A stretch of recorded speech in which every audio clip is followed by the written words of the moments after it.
இந்தியாவில் lorry drivers பத்தலையா? Lorry தொழிலே வேணான்னு விட்டுட்டு போறாங்களா, இல்ல இந்த தொழிலுக்கு யாரும் வரமாட்டாங்களா? கோவிட் டைம்ல 75:100 ரேஷியோல இருந்தாங்க. அப்படின்னா ஒரு 100 ட்ரக்ஸ்க்கு 75 டிரைவர்ஸ் வச்சிருந்தாங்க. ஆனா இப்போ 100 ட்ரக்ஸ்க்கு வெறும் 55 டிரைவர்ஸ் தான் இருக்காங்க. இதனால லாஜிஸ்டிக்ஸ்லயே ஒரு பெரிய கன்ஃபியூஷன் ஏற்பட்டிருக்கு. ஒரு பக்கம் டிரைவர்ஸ் டிமாண்ட்ஸ் ஜாஸ்தியானதுனால தான் ரேட் ஜாஸ்தியா இருக்குன்னு கஸ்டமர்ஸ் புரிஞ்சுக்க மாட்டாங்க. இன்னொரு பக்கம் இந்த விஷயமே தெரியாம இன்னமும் கம்மி ரேட்ஸ்ல போற டிரைவர்ஸும் இருக்காங்க. இந்த லாஜிஸ்டிக்ஸ் ரேட்டை இந்தியா ஃபுல்லா ஒரே மாதிரி கொண்டு போகணும்னு நினைக்கும் போது இது ஒரு சிக்கலாவே இருக்கு. எப்படி இந்தியால 100ல் 8 இளைஞர்கள் வேலை எல்லாமே இருக்கிறத ஒரு சமூக பிரச்சனையா பார்த்தாங்களோ, அதே மாதிரி 45 லட்சம் ட்ரக்ஸ் சும்மா இருக்கிறதையும் ஒரு சமூக பிரச்சனையா பார்க்கணும்.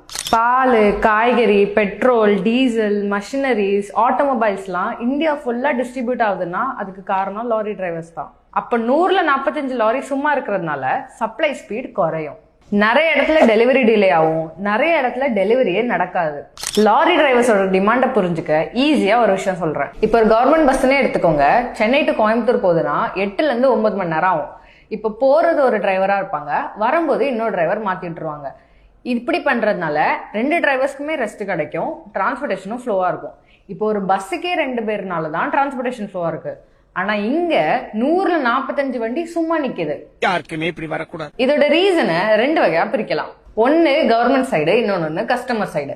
ரீசெண்டா விவசாயத்தை பத்தி நிறைய படம் வந்துச்சு. இப்ப அதை பார்த்து அவங்களுக்கு ஒரு பிரச்சனைனா மக்களே வாலண்டியரா வந்து போராடுறாங்க. இப்ப அதே மாதிரி தானே லாரி டிரைவர்ஸும். எந்த அளவுக்கு ப்ரொடக்ஷன் பண்ற ஃபார்மர்ஸ் முக்கியமோ அதே மாதிரிதான் இந்தியா ஃபுல்லா டிஸ்ட்ரிபியூட் பண்ற லாரி டிரைவர்ஸும் முக்கியம். லாரி ஓடல்னா அந்த ஒரு அரிசி எங்க இருந்து வந்துரும், இது எப்படி வரும்? இது ஒரு பைக். சோ கவர்மெண்ட் லாரி டிரைவர்ஸ்க்குன்னு ஒரு ரெப்புடேஷன் கிரியேட் பண்ணியே ஆகணும். லாரி ஓட்டுறவங்க எல்லாம் கவர்மெண்ட் மேல சொல்ற ஒரு காமனான கம்ப்ளைண்ட் போலீஸ் லஞ்சம் வாங்குறது. நம்ம இதுக்கு முன்னாடி போட்டிருந்த வீடியோலயே நிறைய பேர் அவங்களோட இன்சிடென்ட்ஸை ஃபீல் பண்ணி கமெண்ட் பண்ணியிருந்தாங்க. இன்னொரு சைடு லாரியை சுத்தி நடக்கிற திருட்டு.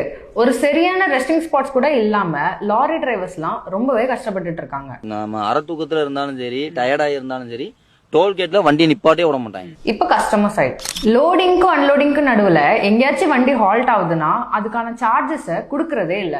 நீங்க லாரியை மட்டும் ஹால்ட் பண்ணல, அவங்க டைம் அண்ட் எனர்ஜி ரெண்டுத்தையுமே சேர்த்து ஹால்ட் பண்றீங்க. நெக்ஸ்ட் பேரம் பேசுறது. 85 ஒரு லாரி டிரைவர் ரேட் கொடுத்தாலே அதுல அவன் டீசல் செலவு, டோல் காஸ்ட் செலவு, சாப்பாடு செலவு, அப்புறம் ஆள் கூலி, இதுலயும் நீங்க வந்து குறைக்கிறதுனால நிறைய டிரைவர் சாப்பிடாமலே வண்டி ஓட்டுறாங்க.